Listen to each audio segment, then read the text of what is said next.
আসসালামু আলাইকুম। মিমিস কিচেনে আপনাদেরকে আরও একবার স্বাগত জানাই। আশা করছি সবাই ভালো আছেন। চলে আসলাম আরও একটা রেসিপি নিয়ে। আর আচ্ছা, শীতের এই দিনটাতে কারা কারা আমার মতো বেশি করে সবজি দিয়ে রুই মাছ রান্না করে খেতে পছন্দ করেন, আজকের এই রেসিপি শুধুমাত্র তাদের জন্য। চলুন তাহলে কথা না বাড়িয়ে রেসিপিতে চলে যাই। এখানে আমি একটু বড় সাইজের রুই মাছ নিয়ে নিয়েছি। আর রুই মাছগুলোকে ভালো করে ধুয়ে পরিষ্কার করে নিয়েছি। এখন এর মধ্যে দিয়ে দিচ্ছি স্বাদ মতো লবণ আর দিয়ে দিচ্ছি হলুদের গুঁড়া। এগুলোকে দিয়ে ভালো করে মাছগুলোকে মাখিয়ে নেব।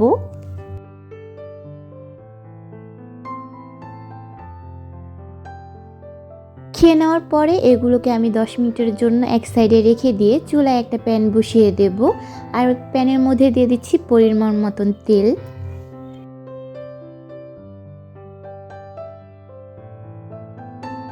তেলটা যখন গরম হয়ে আসবে এর মধ্যে আমি মাছগুলোকে দিয়ে দিচ্ছি।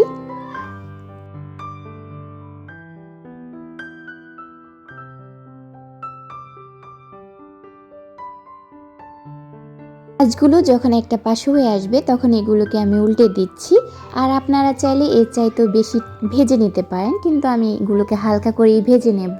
এতে করে কিন্তু মাছের টেস্টটা ঠিকই থেকে যাবে।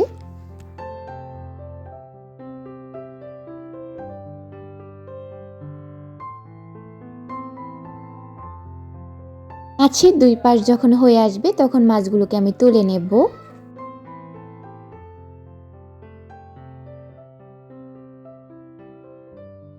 মাছ ভেজে নেওয়ার পরে যে অবশিষ্ট তেল আছে ওর ভিতরে আমি দিয়ে দিচ্ছি মাঝারি সাইজের একটা পেঁয়াজ কুচি। পেঁয়াজটাকে আমি হালকা করে ভেজে নিয়েছি। এখন এর মধ্যে দিয়ে দিচ্ছি 2 চা চামচ আদা আর রসুন বাটা। আমি এই আদা আর রসুন বাটাকেও একটু ভেজে নিচ্ছি। এখন এর মধ্যে দিয়ে দিচ্ছি 1 চা চামচ হলুদের গুঁড়া, 1 চা চামচ মরিচের গুঁড়া। এই মরিচ আর হলুদটাকেও একটু ভেজে নেব। দিয়ে দিচ্ছি হাফ কাপের মতন পানি। আর পানি দিয়ে আমি মশলাটাকে একটু কষিয়ে নিব। কষিয়ে নেওয়ার পরে এখানে দিয়ে দিচ্ছি স্বাদ মতো লবণ আর দিয়ে দিচ্ছি ধনিয়ার গুঁড়া 1 চা চামচ। আর এই মাছটা রান্না করার সময় কিন্তু আমি এভাবেই মশলাটাকে কষিয়ে থাকি একটু সময় নিয়ে। আর এভাবে মশলাটা কষালে কি হয়, তরকারিটা যখন রান্না করি খেতে কিন্তু অনেক মজা হয়। এখন এর মধ্যে দিয়ে দিচ্ছি কেটে রাখা আলু আর সিম। আর এগুলোকে আমি ধুয়ে নিয়েছিলাম। এখন এর মধ্যে দিয়ে আমি আবারও একটু নেড়ে চেড়ে একটা ঢাকনা দিয়ে ঢেকে দেব। এগুলোকে 5 মিনিটের জন্য ঢেকে দিয়েছিলাম। এখন ঢাকনাটা খুলে আমি আবারও এগুলোকে ভালো করে নাড়াচাড়া করে নিচ্ছি। এখন এর মধ্যে দিয়ে দিচ্ছি পরিমাণ মতো পানি। আর এই পানি দিয়ে আমি সবজিগুলোকে একটা ঢাকনা দিয়ে ঢেকে রান্না করে নিচ্ছি। পানিটা যখন ফুটে উঠবে তখন এর মধ্যে দিয়ে দিচ্ছি আমি টমেটো কিউব করে কেটে রেখেছিলাম এগুলোকে দিয়ে আমি আবারও এগুলোকে রান্না করে নিচ্ছি। এখন এর মধ্যে আমি দিয়ে দিচ্ছি সেই ভেজে রাখা